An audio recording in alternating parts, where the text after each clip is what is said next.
শুধু তোমার মন ছাড়া আর কোনো রাজত্বের দরকার নেই আমার, রূপাটের সাপ উত্তর। এরপর আর বিশেষ কোনো কথা হলো না।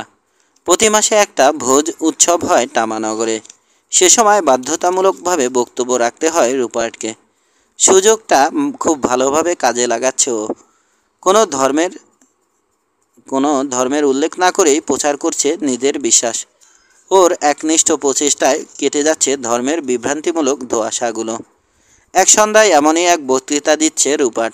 এ সময় খবর আসে শ্বেতাঙ্গদের একটা কাফেলা দেখা গেছে মরুভূমিতে। দুজন মহিলা, একজন পুরুষ, আর তাদের ভিতরা রয়েছে কাফেলাতে। এটা শুনেও কোনো সন্দেহ জাগেনি মিয়ার মনে। প্রয়োজনে ওদেরকে খাবার দাবার সরবরাহ করার হুকুম দিয়ে বেমালুম ভুলে গেল ব্যাপারটা। রানীর হুকুম পালন করলো ব্ল্যাক পাসের প্রহরীরা। তারপর একজন দোভাষীর মাধ্যমে প্রহরীদের সর্দারের কাছে এদেশে আসার কারণ ব্যাখ্যা করলো দলটি। বলল যে তামার শেখের সঙ্গে কাজ রয়েছে ওদের। যেহেতু লেডি মেয়ার হুকুম অনুযায়ী খাবার দাবার দেয়া হচ্ছে, ধরে নিল সর্দার দলটির আগমন অনাকাঙ্ক্ষিত নয়। তামায় প্রবেশে সেজন্য বাধা দিল না ওদের, বরঞ্চ উপযাচক হয়ে জানতে চাইল কোন শেখের কাছে কাজ ওদের, জাহিদ নাকি লেডি তামা। স্বভাবতই জানতে চাইল ওরা কে এই জাহিদ। এই প্রহরী ব্যাখ্যা করল জাহিদ ওর আসল নাম নয়, উপাধি, যার অর্থ সন্ত। খুবই পবিত্র একজন মানুষ তিনি, সেই সঙ্গে ঝানু এক হাকিম। তবে এখানকার লোক নন তিনি, জন্মসূত্রে ইংরেজ। খোদ ঈশ্বরের আশীর্বাদ হয়ে এসেছেন তিনি তামায়। উটের পিঠে বসে রয়েছে এডিথ। জানোয়ারটাকে ঘৃণা করে ও ভয়ও পায়, তবু এটাই বেছে নিয়েছে বাহন হিসেবে। অপরদিকে তাভিতার পছন্দ গাধা। ওর মতে মাটির কাছাকাছি থাকা যায় এতে। এমন স্বচ্ছন্দ অনায়াস ভঙ্গিতে গাধার পিঠে বসেছেন তিনি, যেন মরুতে নয়, বসে আছেন নিজ বাড়ির ড্রয়িং রুমে। প্রহরীর বক্তব্য শুনে হাওদা থেকে নিচের দিকে তাকালো এডিথ। কি বুঝলে তাবিথা? অবাক হচ্ছি না। সন্তর জীবনযাপন করছে রূপার্ট। যা হোক, এগিয়ে চলেছে ছোট্ট বহরটা। হু হু বাতাস বইছে পাশের ভেতরে। উটের বিরক্তিকর ডাক আর হেলে দুলে চলার দুলনি রয়েছে বটে, কিন্তু ওসবের কিছুই মস্তিষ্ক পর্যন্ত পৌঁছাচ্ছে না এডিথের। নিজের ভাবনায় ডুবে আছে ও। কী বলবে রূপাটের সঙ্গে দেখা হলে? সবচেয়ে বড় উদ্বেগের বিষয় হচ্ছে ওকে দেখেই বা কী বলবে রূপাট।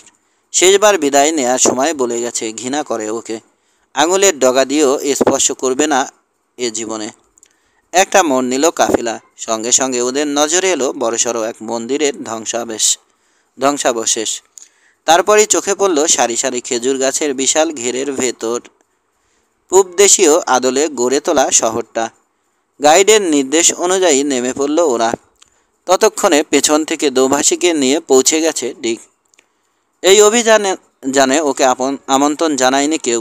তবে স্টিমারে উঠে সবিস্ময়ে আবিষ্কার করলো ওরা আগেই উঠে বসে আছে লোকটা।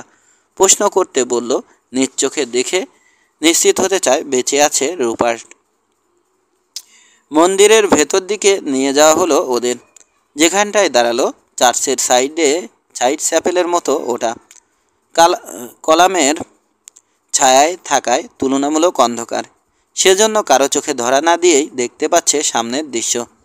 ভগ্নাদশা হলেও বেশ বোঝা যাচ্ছে মন্দিরের এককালের জৌলুস। অনেকগুলো কলাম রয়েছে হলঘরটায়। বিশাল হলটা একদম ভর্তি নারী, শিশু, বৃদ্ধতে। বেশ হালকা স্থানীয়দের গায়ের রং। বোঝাই যাচ্ছে উচ্চ বংশীয় আরব গোত্রের লোকেরা। রংচঙা পাগড়ি প্রায় প্রত্যেক পুরুষের মাথায়। শেষ প্রান্তটা ঝুলছে কাঁধে। মহিলাদের চেহারা অনাবৃত হলেও ঘোমটায় ঢেকে রেখেছে মাথাটা।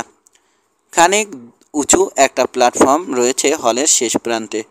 দুজন মানুষ বসে রয়েছে ওটায়, এক পুরুষ আর এক নারী। তাদের মাঝখানে একটা কুকুর গড়গড় করতে শুরু করলো এডিথদের অবস্থানের দিকে তাকিয়ে। মঞ্চে উপবিষ্ট লোকটি মাথায় হাত না বোলানো পর্যন্ত করতেই থাকলো ওরকম।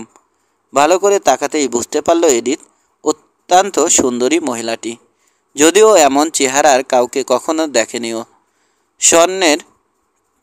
স্বর্ণের তার দিয়ে বাঁধা চুলগুলো অনাবৃত এবং কোকড়া। ফনাতোলা সর্পাকৃতির ইউরিয়াস তাস কপালে। রীতিমতো জল করছে মায়াবী ডাগর চোখগুলো। হাত দুটো কোলের উপর রেখে বসে রয়েছে সফেদ রোগ পরা মেয়েটি। মুখে হাসি, বসার ভঙ্গি ঋজু। রোদের আলোয় উদ্ভাসিত মুখটায় এত দূর থেকেও স্পষ্ট দেখা যাচ্ছে নিখুঁত দাঁতের শাড়ি। এই তাহলে অসভ্য সেই মেয়ে, ভাবল এডিথ। জোর করে আটকালো দীর্ঘশ্বাস।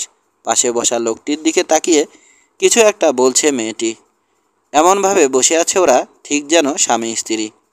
বুঝে ফেলল এডিথ, আর কেউ নয় লোকটি, স্বয়ং রুপার্ট। অনেক পরিবর্তন এসেছে ওর মধ্যে। আরব রীতির সাদা আলখেল্লা বা জোব্বা আর পাগড়িতে চেনাই যাচ্ছে না প্রায়। এই কি সেই রুপার্ট, ভিখিরির বেশে যে হাজির হয়েছিল ওর সামনে? নিজেকে প্রশ্ন করল এডিথ। হয়তো সুদর্শন বলা যাবে না, কিন্তু অস্বীকার করার জো নেই যে চেহারায় ফুটে রয়েছে নেতাসুলভ, মহৎ ও সম্মানিত ব্যক্তির প্রভাব। বুঝতে পারল এডিথ কি মারাত্মক ভুল করেছে ওকে ফিরিয়ে দিয়ে। এখন ওর কানের পাশে ডাস মাছির মতো ভনভন করছে ডিক। একই সঙ্গে চোখ দিয়ে গিলছে মঞ্চে বসা মিয়ার রূপ সৌন্দর্য। ভুরভুর করে গা থেকে বেরোচ্ছে উইস্কি আর সিগারেটের উগ্র গন্ধ। সব মিলিয়ে বিরক্তিকর চরিত্র। রুমাল দিয়ে টাকের উপরটা মুছে নিল ডিক। এখন আর পরিচ্ছন্ন বলার জন্যেই রুমালটাকে। বলল, ঈশ্বর, সুন্দরী বটে মেয়েটা, একেবারে আগুনের মতো। আমাদের ধর্মভীরু কাজিন যে সুদান ছেড়ে বেরোতে চাইবে না, এতে অবাক হওয়ার কিছু আছে? অবাক হওয়ার কি আছে? চুপ! সাপের মতো ফোঁস করে উঠল এডিথ ভরাট কণ্ঠে। ধীর কিন্তু স্পষ্ট উচ্চারণে আরবিতে কথা বলছে রুপার্ট। হলঘরের প্রতিটা কোণে পৌঁছচ্ছে ওর কণ্ঠ নিশ্চিত বক্তব্য। নিশ্চুপ নীরবতায় সমীহের সঙ্গে শুনছে উপস্থিত প্রত্যেকটা মানুষ। ছাতার ডগা দিয়ে দোভাষীকে খোঁচা মারলেন তাবিথা। হিজ লর্ডশিপ কি বলছেন? আহমেদ নিজের জীবনের গল্প। তড়িৎ কণ্ঠে রুপার্টের বক্তব্য অনুবাদ করে শোনাতে লাগলো দোভাষী। শুনতে শুনতে এতই মগ্ন হয়ে গেল ওরা, মাথায় ঘোমটা টানা এক মহিলা যে ভিড়ের ভেতর দিয়ে এগিয়ে চলেছে রুপার্টদের মঞ্চের দিকে, খেয়ালই করল না কেউ। সোজা মঞ্চের সামনে গিয়ে দাঁড়ালো অবগুণ্ঠিতা। মাথা থেকে ফেলে দিল ঘোমটা। 34। মঞ্চের সামনে বাইরের কারো উপস্থিতি প্রথম টের পেল মিয়া। ফিরে তাকালো, সঙ্গে সঙ্গে মন বলে দিল কে হতে পারে মহিলাটি। শক্ত হয়ে গেল লেডি অব তামা।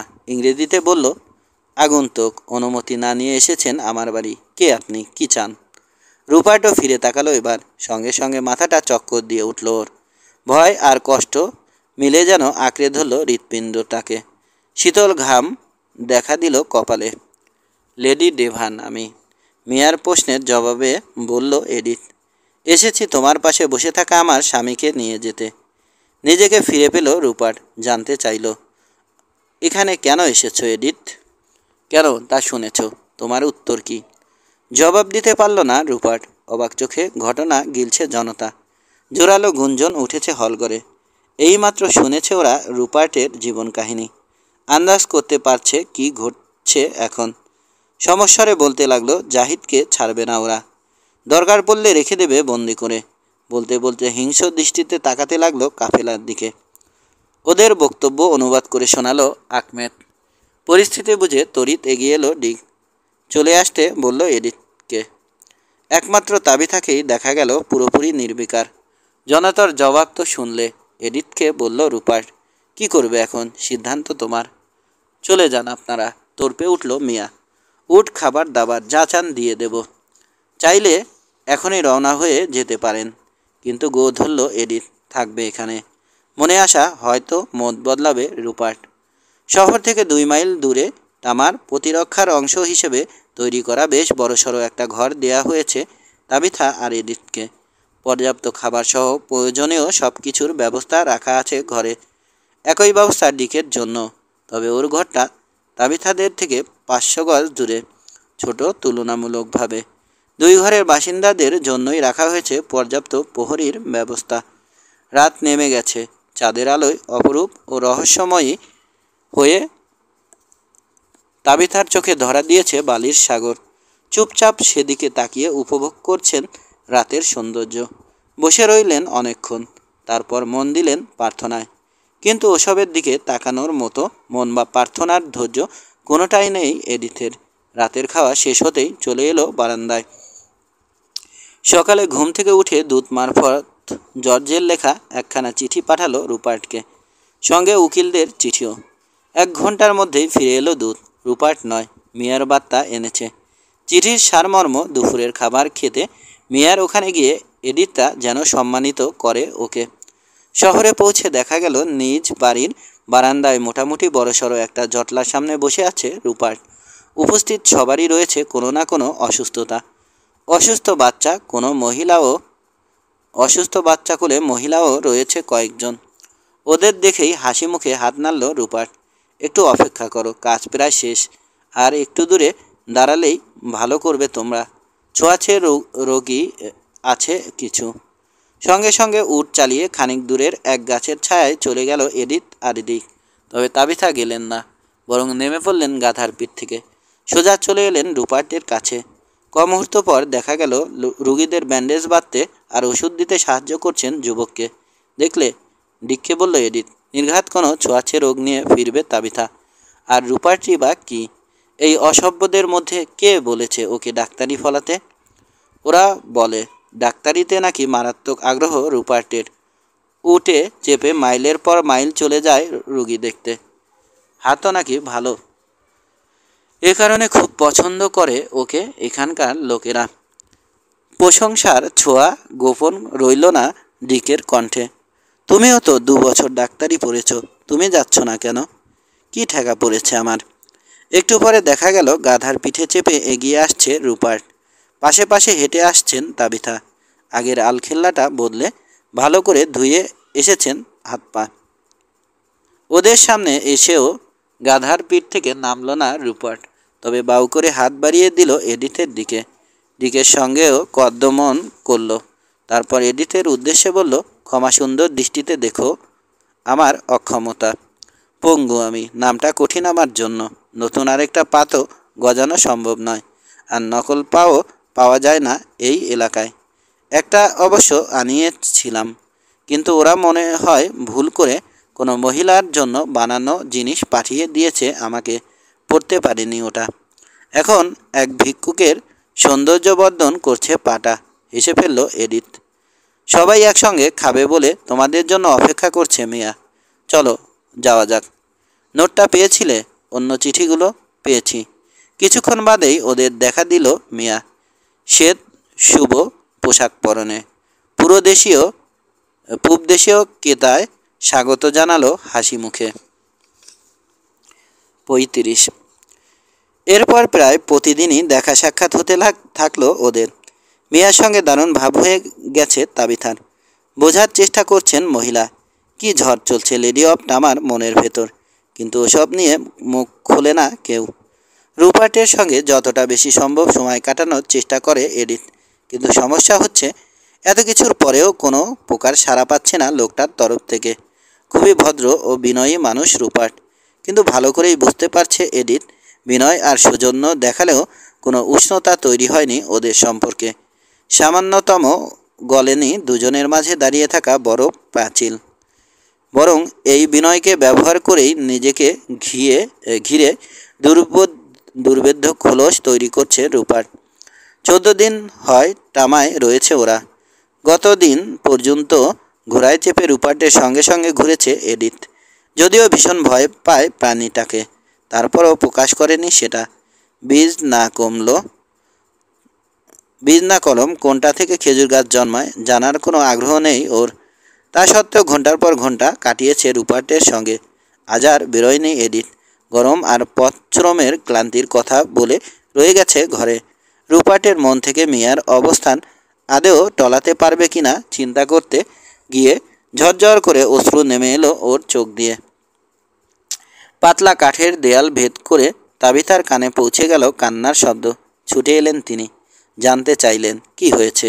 অসুস্থ বোধ করছো? বিছানার উপর উঠে বসলো এডিথ। এখনও নাইট ড্রেস পরনে, চুলগুলো অবিন্যস্ত। কান্নাজড়িত কণ্ঠে বলল, হ্যাঁ, মনে শান্তি নেই আমার। কেন, ডিক কিছু বলেছে? ডিক আর কি বলবে? তাহলে কি রুপার্ট নয়তো কে? বুঝতে পারছো না তুমি? কিন্তু ওকে তো সদয় আর বিনয়ী আচরণই করতে দেখি তোমার সঙ্গে। তাহলে কান্নাকাটি কেন?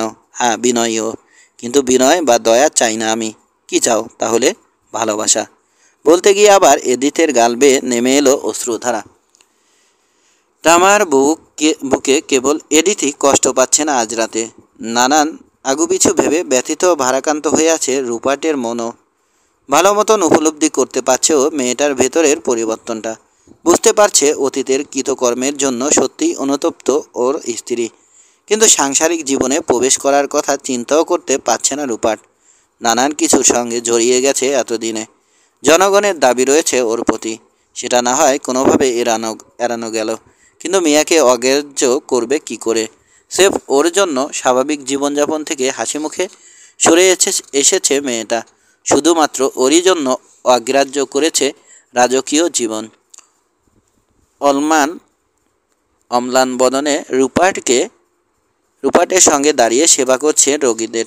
বিচার কার্য পরিচালনা সহ স্বচ্ছন্দভাবে পালন করে যাচ্ছে আর 10টা দৈনন্দিন দায়িত্ব।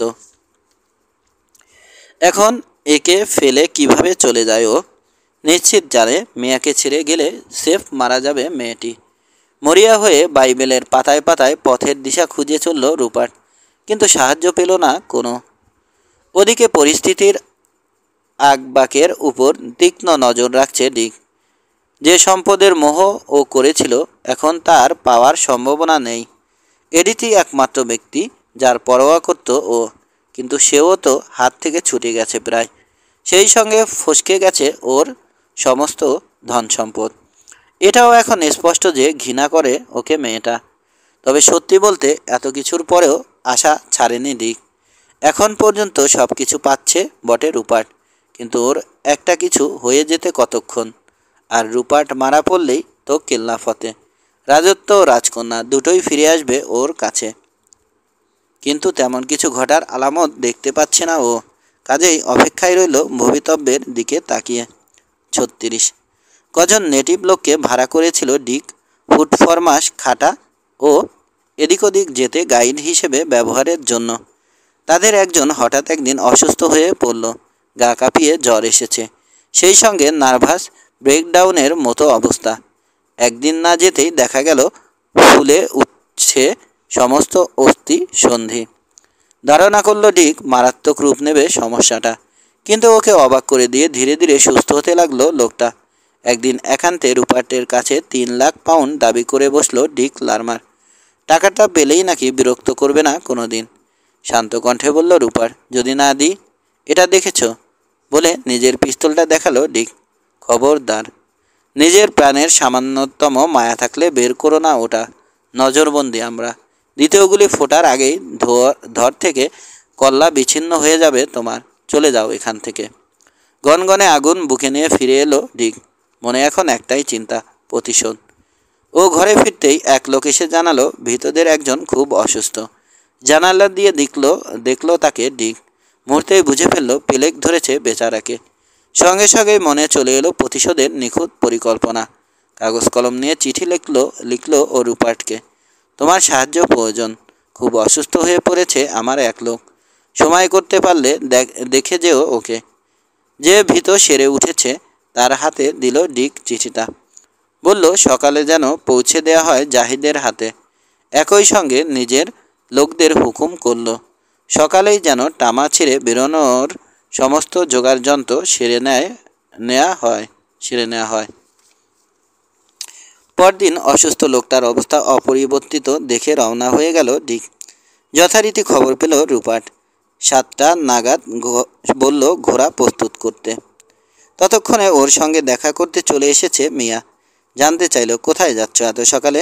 কণ্ঠে চাপা উদ্বেগ। ডিকের এক লোক অসুস্থ, দেখতে যাচ্ছে ওকে। কিন্তু আমি তো শুনলাম চলে গেছে ডিক। বুঝলাম না ব্যাপারটা। সম্ভবত ভয় পেয়েছে, হাসল রুপার্ট। কল্লা হারানোর ভয় মানে?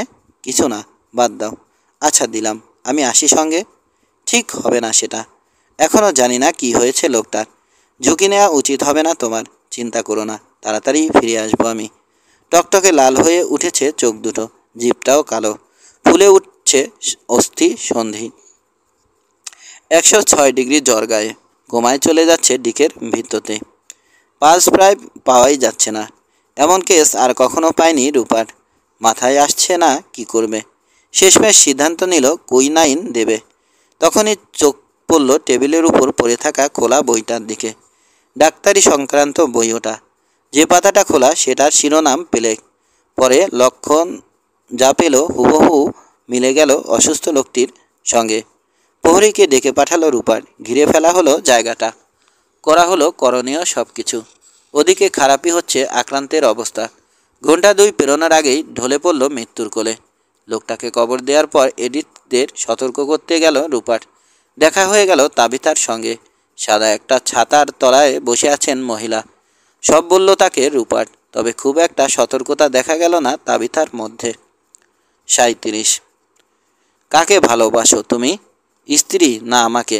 সরাসরি প্রশ্ন করল মিয়া। উত্তরটা ভালো করেই জানো তুমি মিয়া। তুমি ছাড়া আর কেউ নেই এই অন্তরে। তারপরও কেন প্রশ্নটা করো? কারণ কথাগুলো তোমার মুখ থেকে শুনতে ভালো লাগে আমার।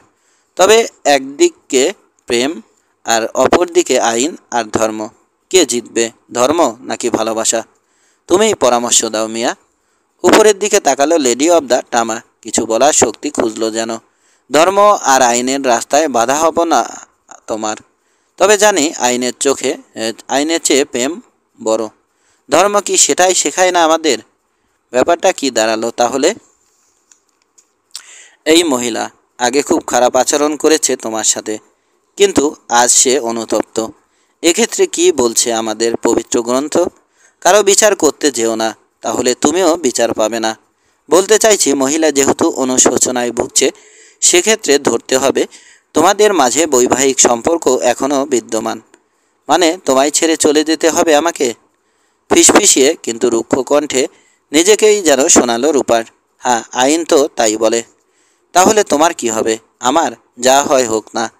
কি বা এমন যায় আসে তাতে? একান্তই যদি জানতে চাও তো সম্ভবত মারা যাব আমি। চলে যাব যেখানে কোনো বেড়াজাল নেই আইনের। আছে কেবল ভালোবাসা আর অনন্ত সুখ। ওখানেই অপেক্ষা করব তোমার জন্য। কাঁপতে শুরু করেছে রূপাটের হাত জোড়া। দপদপ করে লাফাচ্ছে কপালের শিরাগুলো। কম্পিত কণ্ঠে বলল, ঈশ্বর ক্ষমা করুন আমায়। তোমায় ফেলে কোথাও যেতে পারবো না আমি। তা না গিয়ে কি করবে? ঈশ্বর সদয় হলে অনেক কিছুই ঘটতে পারে। তবে যদি দয়া না করেন, তোমার দেখানো পথেই হাঁটবো আমি। যেন খুশির দ্যুতি খেলে গেল মিয়ার চোখে। ঠিক এই কথাটাই শোনার আশা করছিলাম আমি। ঈশ্বরের দাস কেন ঈশ্বরের উপর ভরসা হারাবে? 2 দিন পরের কথা। আবার মিয়ার সঙ্গে বসেছে রূপার। আপাতত দৃষ্টে মনে হচ্ছে টামা ছাড়তে হবে ওকে। ঠিক সুস্থ নয় যুবক। হঠাৎ হঠাৎ অসংলগ্ন হয়ে যাচ্ছে কথা। ভুল হচ্ছে শব্দ প্রয়োগে। হঠাৎই আঁকড়ে ধরল টেবিলের প্রান্ত। তীব্র যন্ত্রণাকাতর আর্তনাদ ছেড়ে দাঁড়িয়ে পড়ল শটান। তারপরই বসে পড়ল আবার। কি হলো? উদ্বিগ্ন কণ্ঠে প্রশ্ন করল মিয়া। একটা তলোয়ার ঢুকে গেল যেন শরীরে। করুণ হাসি ফুটে উঠল মুখে। খুব সম্ভবত প্লেগে আক্রান্ত হয়েছি আমি। সরে যাও মিয়া, এই মুহূর্তে সরে যাও আমার কাছ থেকে। ঠোঁটের ঠোঁট চেপে বসল মিয়ার। অবশ্যই যাব, তবে আমার মৃত্যুর পর, তার 1 মুহূর্ত আগে না। পরের 2 দিন প্রচণ্ড যন্ত্রণায় কাটল রূপাটের। 3য় দিন ভোর হতেই বোঝা গেল সময় প্রায় শেষ ওর। রূপাটের পাশে হাঁটু মুড়ে বসে আছে মিয়া। ঘরের ছায়াঘেরা দূরবর্তী প্রান্তে একটা চেয়ারে বসেছেন তাবিথা। পাশেই মাটিতে বসে বাকিতা। এডিট নেই ওখানে। প্লেগাক্রান্ত হওয়ার ভয়ে এখানে আসার অনুমতি দেয়নি ওকে রূপার। চরম মুহূর্ত উপস্থিত। এই চোখ খুলছে তো এই মুদে ফেলছে রূপার। তলিয়ে যাচ্ছে গভীর ঘুমের ঘোরে। শেষ একবার চোখ খুলল ও। ফিসফিস করে কানে কানে বলল মিয়া, আরেকটু অপেক্ষা করো প্রিয়। অবশেষে আমাকেও ডাক দিয়েছে দয়াময় ঈশ্বর। বাকিটা ছাড়া কাউকে বলিনি যে আক্রান্ত আমিও। দুপুরের আগেই রওনা হয়ে যাব তোমার পথে। আরেকটু অপেক্ষা করো রূপার্ট। হাসি ফুটে উঠল রূপার্টের মুখে। ফিসফিসিয়ে বলতে পারল, কোনো রকমে করব। হাত বাড়িয়ে দিল ও। আলিঙ্গনে ধরা দিল মিয়া। প্রথমবারের মতো পরস্পরের ঠোঁট স্পর্শ করল পরস্পরকে। বিদায়ী চুম্বনের পর শিথিল হয়ে গেল রূপাটের হাতের বাঁধন, আলগোছে পড়ে গেল হাত দুটো। অনন্ত জীবনের পথে রওনা হয়ে গেছে মহৎ হৃদয় যুবক। উঠে এসো বাকিতা, তারা দিল মিয়া। বিয়ের জন্য যে রোবটা বানিয়েছিলাম আনো সেটা জলদি, আমার লর্ড ডাকছে আমাকে, তাড়াতাড়ি করো দয়া করে। হুকুম পালন করলো বাকিতা। তড়িৎ ছুটল এক দূত, ঘোষণা করল লর্ড জাহিদ নেই আর ওদের মাঝে। মুহূর্ত বাদেই কানে এলো সমস্বরে হাহাকারের শব্দ। ঝড়ের মতো ঘরে ঢুকলো এডিথ। ওরা কি সত্যি বলছে রুপার্ট? কান্নায় বুঝে এলো গলাটা। হাত তুলে মৃতদেহটা দেখিয়ে দিলেন তাবিথা। আর কাছে যেও না, নয়তো তোমার মধ্যেও সংক্রমিত হবে রোগটা। মুখোমুখি দাঁড়িয়ে এডিথ আর মিয়া। কান্না হয়ে ঝরে পড়ছে এডিথের শোক, কিন্তু মিয়ার চোখে অদ্ভুত এক তুষ্টির দীপ্তি। সেটা ওর রহস্যমণ্ডিত চেহারাটাকে করে তুলেছে আরও সুন্দর। পরনে রূপালি রঙের রোব, এখন দুর্বল হাতে ধরা তামার রাজদণ্ড, আর বুকের কাছে একটা পেকটোরাল। তাতে দেখা যাচ্ছে মৃত ওসাইরিসকে ঘিরে কাঁদছেন দেবী আইসিস আর নেপথিস। সোনার পাতলা জাল বুনে বানানো একটা মুকুট মিয়ার মাথায়, মহামূল্য রত্ন শোভা পাচ্ছে তাতে। বেশ কবছর আগে যেটা তামার পূর্বপুরুষদের সমাধি স্থলে দেখিয়েছিল রুপার্টকে মিয়া। এডিথকে সম্ভাষণ জানালো মেয়েটা। শুনুন লেডি, বলল, কখনো আপনার প্রতি ওয়াদার বরখিলাপ করেনি রুপার্ট, এক মুহূর্তের জন্যও না। বেঁচে থাকলে আগামীকাল সকালে রওনা হয়ে যেত আপনাকে নিয়ে, কিন্তু তাতে আইনের বেদিতে বলি হতে হতো ওকে।